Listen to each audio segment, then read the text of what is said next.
Hello friends, સ્વાગત છે તમારા બધાનું મારા રસોડામાં।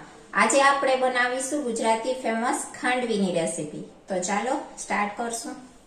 ખાંડવી બનાવવા માટે 1 વાટકી ચણાનો લોટ લેશું। તેમાં સ્વાદ પ્રમાણે મીઠું, થોડી હળદર, આદું છીણેલું અને મરી પાવડર એડ કરીશું। હવે 1 વાટકી ચણાનો લોટ હોય તો તેની સામે 3 વાટકી જેટલી આપણે છાશ લેશું, મિક્સ કરીશું પ્રોપર રીતના। હવે આ બેટરને આપણે ગાળી લેશું એક ગળણીની મદદથી।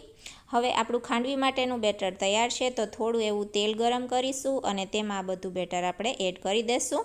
હવે આને આપણે પકાવી લેશું એકદમ સરસ રીતે।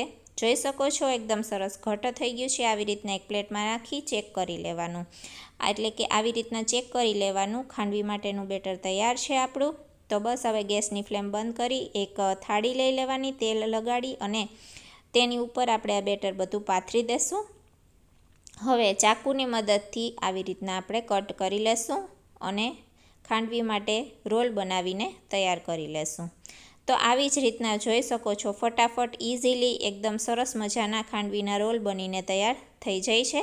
તો બધા જ રોલ આવી રીતના બનીને તૈયાર થઈ ગયા છે। હવે આપણે વઘાર કરીશું। ગરમ તેલમાં રાઈ, થોડી હિંગ અને સફેદ તલ એડ કર્યા છે। વઘાર આપણે ખાંડવી ઉપર રેડીશું। થોડું સૂકું કોપરું એડ કર્યું છે। તો એકદમ સરસ આપણી ગુજરાતી ખાંડવી બનીને તૈયાર છે।